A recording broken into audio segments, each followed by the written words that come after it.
विपक्ष में बहुत स्वागत है आपका। मैं हूं आपके साथ नेहा दुबे। प्रधानमंत्री नरेंद्र मोदी ने आज देश के कृषि जगत को बड़ा तोहफा दिया है। उन्होंने आज 35 नई फसलों की वैरायटी को देश को समर्पित किया है। अपने संबोधन में पीएम मोदी ने बताया कि फसलों को नई वैरायटी मौसम की मार से निपट सकती है, साथ ही ये पहले से ज्यादा पोषक भी है। पीएम मोदी द्वारा पेश की गई 35 नई फसलों की वैरायटी की बात करें तो इस लिस्ट में चने की ऐसी फसल शामिल है जो आसानी से सूखे की मार झेल सकती है। इसके अलावा रोग प्रतिरोधक क्षमता वाला चावल भी तैयार किया गया है। अरहर की पैदावार बढ़ाने के लिए रोग प्रतिरोधक फसल को भी शामिल किया गया है। जल्द ही पकने वाली किस्म और रोग प्रतिरोधक क्षमता वाला चावल भी विकसित किया गया है। इसके अलावा बाजरा, मक्का, कुट्टू जैसी फसलों की अलग वैरायटी भी देश को मिली है। इस मौके पर पीएम मोदी ने बताया कि उनकी सरकार ने एमएसपी में बढ़ोतरी के साथ साथ खरीद प्रक्रिया में भी सुधार किया है ताकि अधिक से अधिक किसानों को इसका फायदा मिल सके।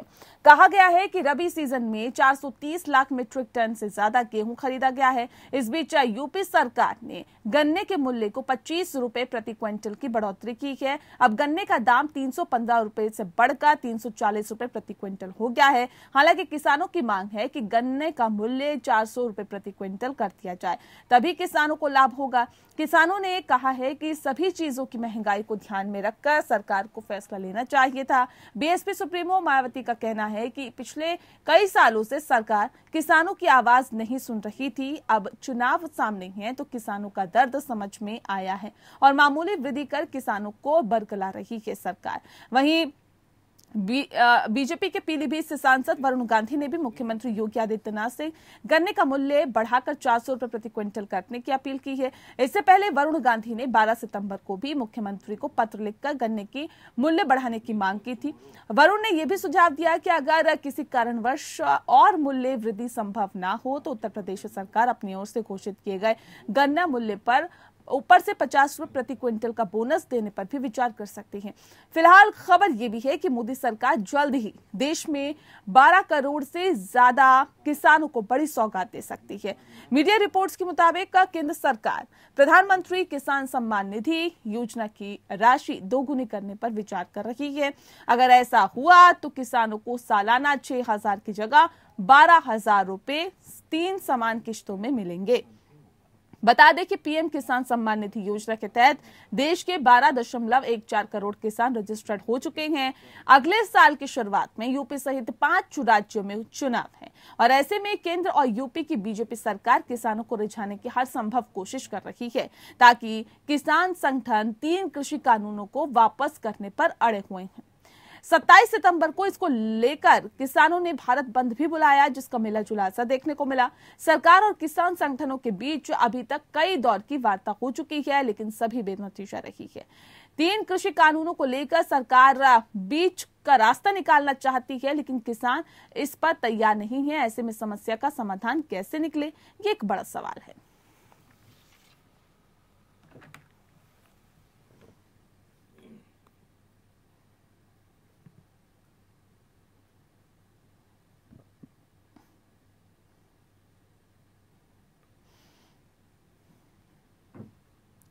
तो यूपी सरकार ने गन्ने के मूल्य में बढ़ोतरी की है और ऐसे में अब वरुण गांधी का भी ये सुझाव है कि उत्तर प्रदेश की सरकार ही और ज्यादा इसके मूल्य में बढ़ोतरी अपने हिसाब से कर सकती है। इस विषय पे आज हम तफसील से चर्चा करेंगे। हमारे साथ खास मेहमान मौजूद है, SN सिंह जी हमारे साथ है जो कि स्पोक पर्सन है बीजेपी यूपी के। सर बहुत स्वागत है आपका। ब्रिजेश भाटी जी हमारे साथ है, किसान नेता है। ब्रिजेश जी आपका भी बहुत स्वागत है। ब्रिजेश जी, जिस तरह से आपसे ही मैं इस कार्यक्रम की शुरुआत कर लेती हूं और जिस तरह से सरकार लगातार एक के बाद एक तोहफे दे रही है या फिर यूं कहे कि किसानों को राहत देने की कोशिश कर रही है, विधानसभा चुनाव नजदीक है और इन तोहफों का क्या कोई असर पड़ रहा है? क्योंकि एक तरफ किसानों का आंदोलन भी लगातार जारी है। नेहा जी, जब 2017 में इनकी बीजेपी की सरकार बनी थी तो इन्होंने कहा था कि 375 रुपए गन्ने का मूल्य देंगे। आज चुनाव के 4 महीने बाकी रह गए हैं, इन्होंने 25 रुपए की बढ़ोतरी करके किसान के साथ छलने का काम किया है। ये कोई इन्होंने कोई एहसान नहीं किया है किसान पर कि 375 रुपए कर दिया तो बहुत बड़ा एहसान कर दिया, 25 रुपए बढ़ा दिया तो बहुत बड़ा एहसान कर दिया। अब मुझे चाहिए 4 साल हो गए, 4.5 साल, अगर आप ये जब बढ़ा देंगे तो कितना फर्क पड़ता किसान की जीवन पर, लेकिन अब कोई फर्क पड़ने वाला नहीं है। ये खाली चुनावी जुमले हैं इनके, जो असली मुद्दे हैं उन पर वे कार्य कर नहीं रहे। किसान इनसे जो है पीड़ित हो चुका है, किसान इनकी किसी बहकावे में आने वाला नहीं है। 375 रुपए की मांग 2017 में की थी, अगर उसका ब्याज लगा ले तो कितना होना चाहिए मूल्य, ये बता दे बीजेपी वाले। ये खाली छलने का काम कर रहे हैं, इससे कोई फर्क नहीं पड़ेगा कि किसान इनके बहकावे में आ जाए। जो हमारे यहाँ किसान 10 महीने से बॉर्डर बैठे हुए हैं, 750 इसमें शहादत हो गई, उस पर तो ये सुनते नहीं है। रोज रोज नई नई जुमलेबाजी लाते हैं, रोज बहकाने का काम करते हैं, और ये जो बात करते हैं कि हम किसान की आमदनी, और 3 महीने रह रहे हैं। इन्होंने कहा था कि भाई 2022 में किसान की आय दोगुनी हो जाएगी, गेहूं 4000 रुपए क्विंटल बिकेगा, और जो हमारी जितनी फसलें हैं सारी डबल में बिकेंगी। तो और 3 महीने का देख लीजिए कितना किसान की आय डबल करेंगे। ठीक है, सिंह साहब भी हमारे साथ मौजूद है, उनसे भी बातचीत कर लेते हैं। सिंह साहब, आपने सुना ब्रजेश भाटी जी को, उनका कहना है कि इस तरह के फैसले लेने से कुछ फर्क नहीं पड़ने वाला। किसान तो आज भी ठगाशाही अपने आप को महसूस कर रहा है, जो वायदे और दावे किए गए थे वो तो धरातल पर दिखाई नहीं देते। तो मैं बता दूं कि भाई साहब राजनीतिक बात कर रहे थे, किसान की बात नहीं कर रहे थे। किसान की बात करते करते बात को दूसरी तरफ ले गए। हमारी सरकार को किसानों के हित में लगातार काम कर रही है। मैं आपको डाटा सही बता दूं, जीएसटी गवर्नमेंट की 2007 से 12 तक और सिर्फ 55,000 करोड़ का भुगतान किया गया था। और बीएसपी के कार्यकाल में 19 चीनी मिलों को बंद कर दिया गया था और 21 चीनी मिलों को बेच दिया गया था। उसके बाद 2012 से 17 में समाजवादी पार्टी की सरकार बनती है और 11 चीनी मिलें जो हैं वो बंद कर दी गई। उनके यहाँ सिर्फ 95,000 करोड़ का भुगतान हुआ। अब भारतीय जनता पार्टी की सरकार आदरणीय योगी आदित्यनाथ जी के नेतृत्व में बनी है और तब से 2017 से अभी 4.5 साल हुए। हमने 20 नई चीनी मिलों के क्षमता में वृद्धि किया है, नवीनीकरण किया है 20 चीनी मिलों का, और 4 नई चीनी मिलें हम बनाए हैं। 4 बंद चीनी मिलों को स्टार्ट किया गया है। ये सब कार्य किसके लिए किया जा रहा है? किसान के। तो हमारी सरकार किसान के लिए कार्य कर रही है। हम सबका साथ, सबका विकास, सबके विश्वास की बात करते हैं। और इनके समय में, समाजवादी पार्टी के समय में सिर्फ 95,000 करोड़ का भुगतान हुआ था, जबकि भारतीय जनता पार्टी की सरकार में 4.5 साल में 1,44,000 करोड़ का रिकॉर्ड भुगतान हुआ है। तो हमारी सरकार जो भी नीति बना रही है वो किसानों में बना रही है।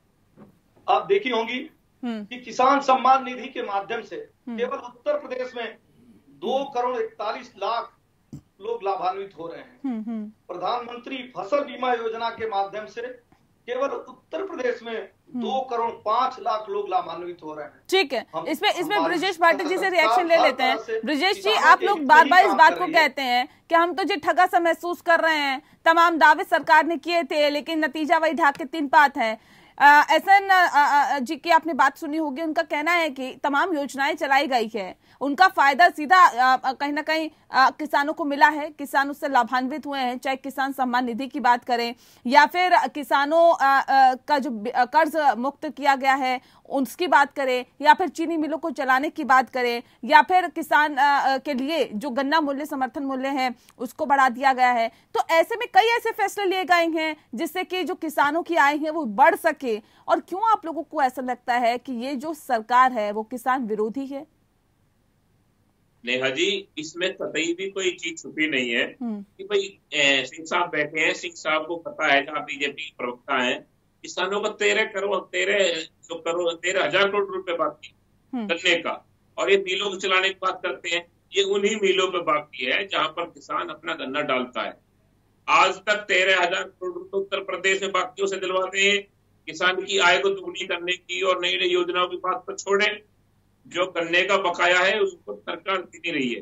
कितने सारे चीजें हैं, आप मुझे बता दीजिए। धान के रेट इन्होंने कहाँ बढ़ाए हैं, इन्होंने गेहूं के रेट कहाँ बढ़ाए हैं, इन्होंने कितने लोगों को सब्सिडी दी थी जो ये कृषि यंत्रों में सब्सिडी देने की बात करते थे। इन्होंने आज देख लीजिए, जैसे जो हमारे उपकरण है वो डीजल से चलते हैं, आज डीजल का रेट क्या है बता दीजिए। किसान को कहाँ नहीं छलने का काम हो रहा है। और रही इनकी बात, इनकी मंशा इन कानूनों को लाने के बाद ये साबित हो गई है कि ये कितने विरोधी हैं, ये किसानों के कितने विरोधी हैं।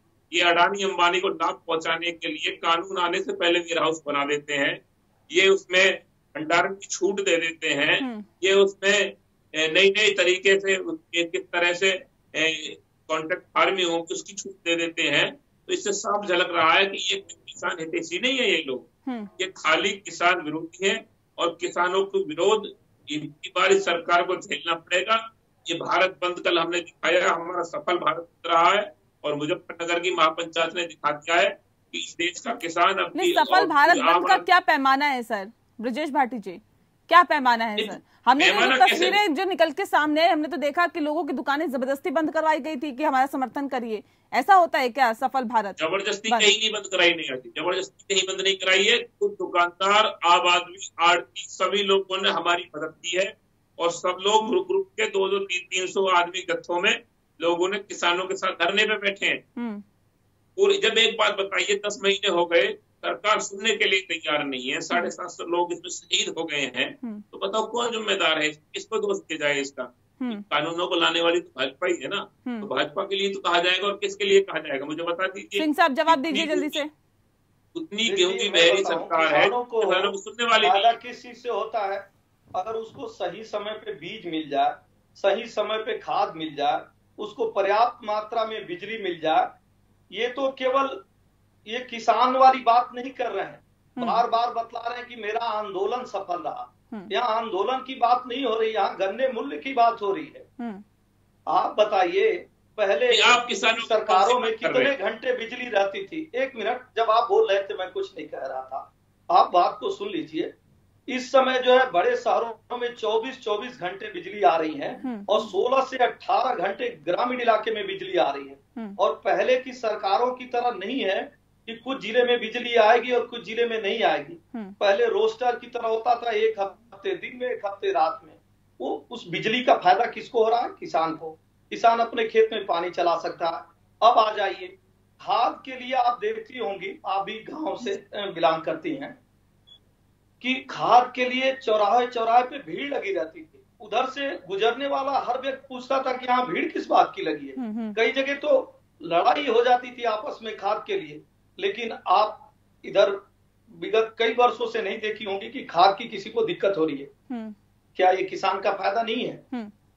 कि और जो गन्ना मूल्य की बात हो रही थी, तो लगभग 92% गन्ना मूल्य का भुगतान हो गया है।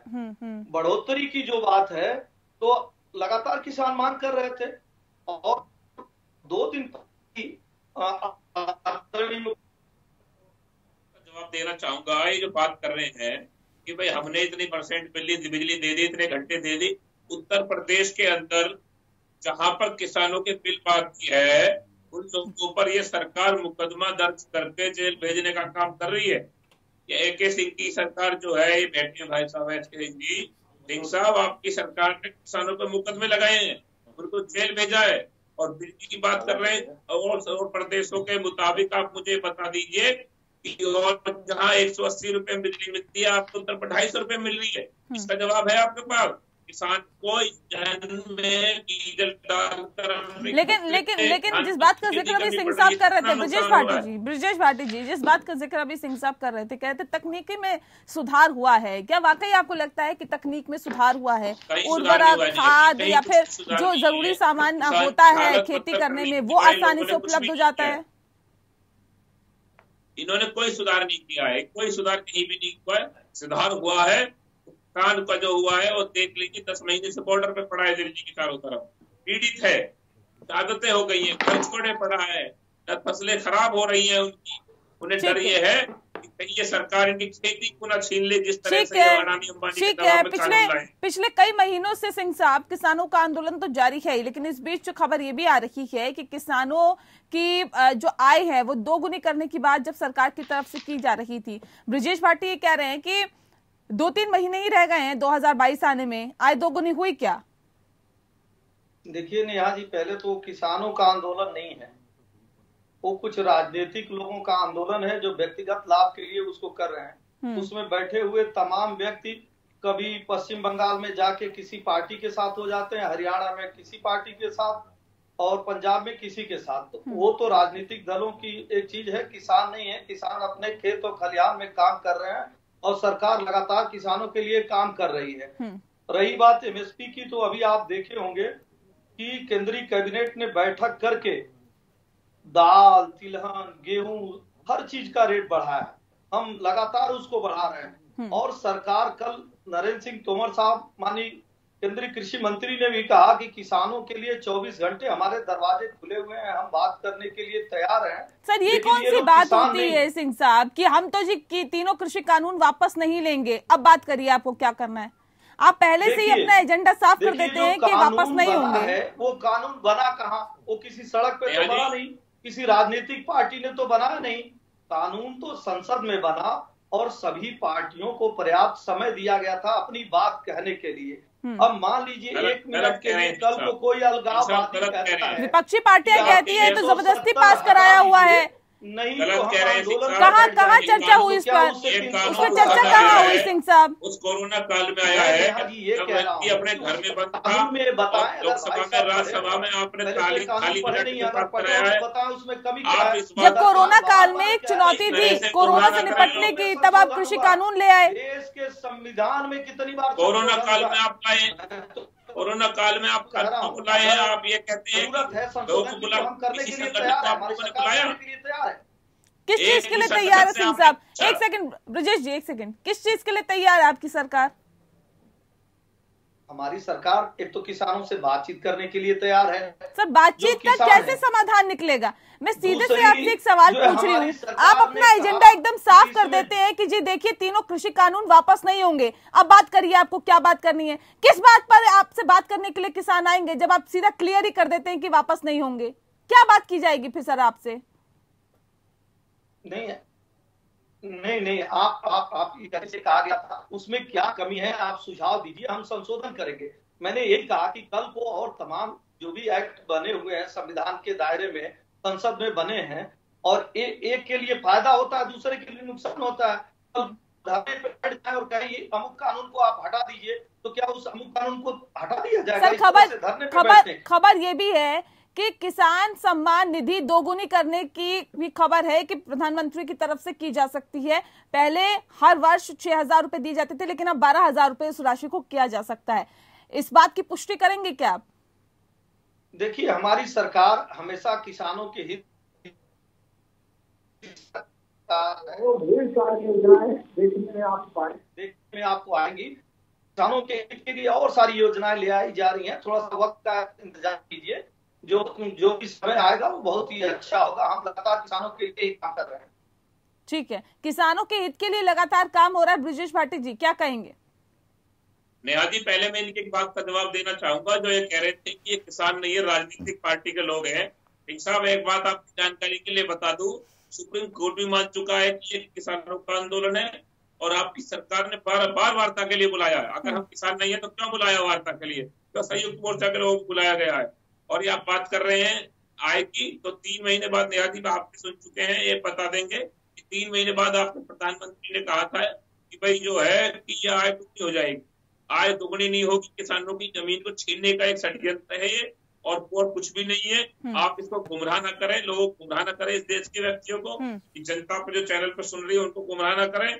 आप अपनी गलती माने और तीनों काले कानूनों को वापस करें और एमएसपी पे कानून बनाएं, क्योंकि इस देश का किसान और आम आदमी अब जाग चुका है, तुम्हारे खिलाफ मानने वाला नहीं है। तो जिस तरह से आप कोरोना काल की कानूनों को बैकडोर से लाए हैं। चलिए, बहुत शुक्रिया आप सभी मेहमानों का हमारे साथ इस खास चर्चा में शामिल होने के लिए। तो जाहिर तौर पर तीनों कृषि कानून की रद्द करने की मांग को लेकर किसान लगातार अड़े हुए हैं। पिछले 12 दौर की वार्ता भी हो चुकी है, लेकिन असफल रही। वहीं दूसरी तरफ केंद्र सरकार की तरफ से भी और योगी सरकार की तरफ से भी किसानों के लिए तमाम योजनाएं भी चलाई जा रही है और सीधा किसान लाभान्वित हो, इस तरह के कुछ काम भी किए जा रहे हैं जिससे किसानों को सीधे लाभ मिले। खबर यह भी है कि किसान सम्मान निधि को भी बढ़ाया जा सकता है, लेकिन क्या इससे डैमेज कंट्रोल कर पाएगी भाजपा? ये वाकई देखने वाली बात होगी। पक्ष विपक्ष में इतना ही। नमस्कार।